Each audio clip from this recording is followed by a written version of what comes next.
Bismillahirrahmanirrahim. Assalamualaikum warahmatullahi wabarakatuh. Alhamdulillah kita berjumpa lagi. Kita masih ada di mata kuliah tentang keamanan komputer atau sistem security. Kali ini di video ini saya akan membahas tentang access control ya. Saya akan fokus pada dua hal yaitu role based access control dan mandatory access control ya.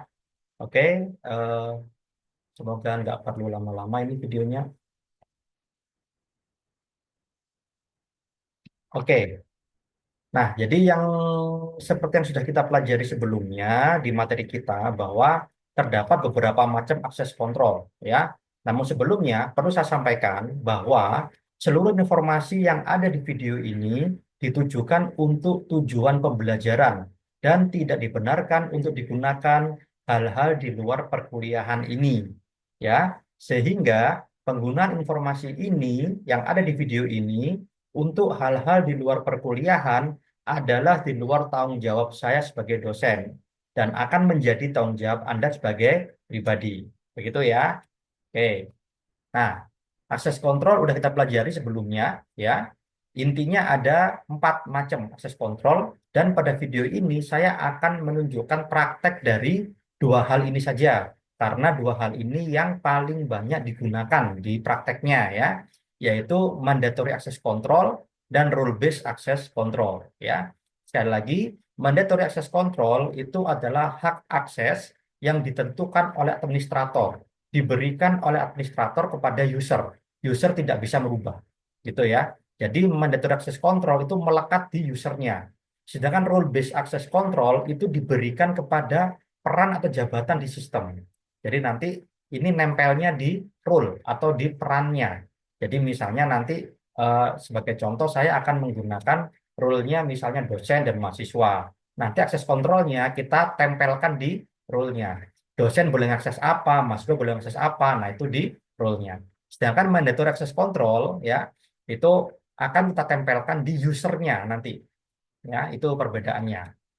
Oke, nah ini yang discretionary access control ya, seperti yang udah kita bahas kemarin di materi sebelumnya, yaitu aksesnya diberikan oleh pemilik resource, bukan oleh administrator ya. Contohnya di sini adalah ketika Anda mau share file atau folder di Google Drive.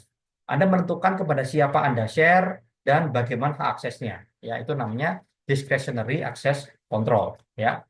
Kemudian mandatory access control yang tadi barusan sudah saya bahas diberikan oleh administrator sistem. Sedangkan role based access control itu hak aksesnya menempel di peran atau jabatan di sistem. Gitu. Kalau yang terakhir atribut based access control itu kebijakan ya. Jadi ini dari sistemnya. Misalnya ketika Anda login ke email tapi dari network yang berbeda atau dari negara yang berbeda, Anda menggunakan VPN misalnya, maka Gmail otomatis akan memberi warning kepada Anda. Nanti boleh dicoba ya. Anda akses email Anda melalui VPN. Nanti Gmailnya akan memberi notifikasi bahwa diketahui ada tindakan yang percobaan login yang mencurigakan karena belum pernah diketahui sebelumnya oleh Google. Nah, maksudnya IP address-nya belum pernah di-record oleh Google. Nah, begitu ya. Oke, sekarang saatnya saya akan menunjukkan kode programnya, bagaimana cara membuat RBAC dan MAC.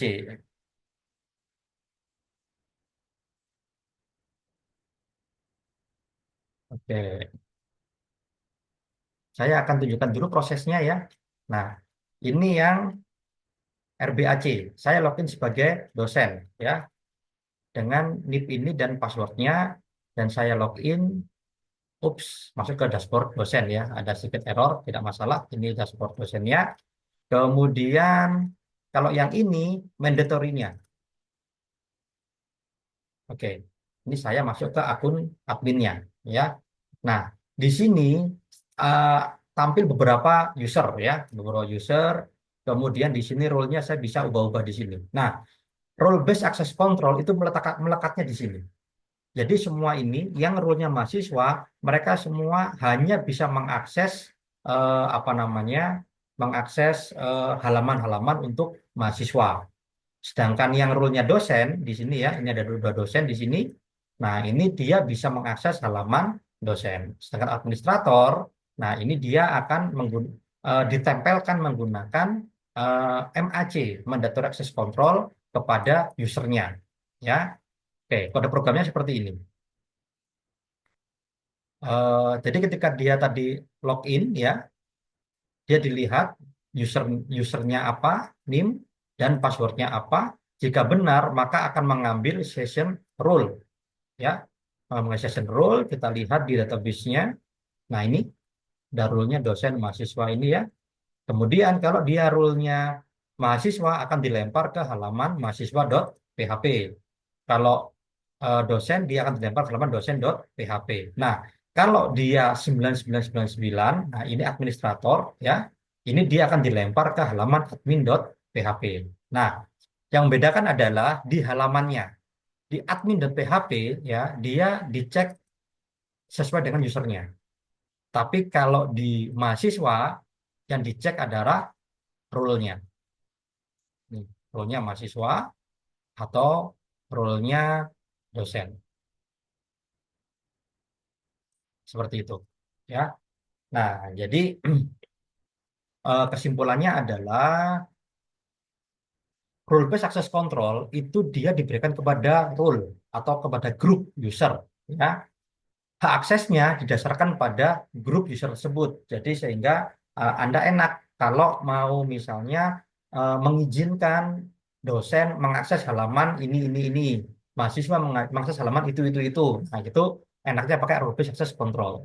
Tapi kalau mandatory access control itu diberikan kepada usernya, langsung kepada usernya, bukan kepada pangkat jabatannya tidak, tapi langsung kepada usernya. Dan user tidak bisa merubah aksesnya, begitu. Sebenarnya yang di sini juga sama sih, user nggak bisa merubah aksesnya, cuman nanti bisa ditambah-tambahkan di sini, seperti itu ya. Jadi eh, yang agak ribet itu kalau dalam sistem akademik itu dosen. Karena dosen dia bisa menjabat sebagai dosen aja, bisa menjabat sebagai kaprodi atau sekprodi, bisa menjadi dekan atau wakil dekan, bisa menjadi rektor, bisa menjadi wakil rektor. Nah, itu tentunya apa namanya hak aksesnya juga berbeda-beda. Nah, itu yang nanti agak ribet ya. Jadi kita harus bikin apa namanya grup dan jabatan. Oh, dia dosen, akan muncul menu-menunya dosen. Tapi beliau sebagai kaprodi, maka ada menu-menu tambahan sebagai kaprodi. Oh, kalau beliau sebagai dekan, ada menu-menu tambahan sebagai dekan yang berbeda dengan menunya kaprodi dan seterusnya. Nah, seperti itu ya. Oke, demikian kurang lebih yang dapat saya sampaikan untuk praktek dari akses kontrol ya. Jadi intinya akses kontrol ini adalah untuk memberi tahu kepada sistem bahwa user yang login ini siapa, kemudian dia berhak mengakses atau tidak mengakses apa. Nah, seperti itu ya. Yang umum digunakan itu role based access control itu yang paling umum digunakan. Hak aksesnya ditempelkan, diberikan kepada eh, role-nya atau pangkatnya atau jabatannya. Dia sebagai dosen, dia sebagai mahasiswa, dia sebagai kaprodi dan seterusnya. Tapi kalau mandatory access control langsung diberikan kepada usernya. Begitu. Tidak peduli dengan jabatannya dia sebagai apa. Nah, seperti itu ya. Demikian, semoga bermanfaat. Sampai jumpa lagi pada video selanjutnya. Wassalamualaikum warahmatullahi wabarakatuh.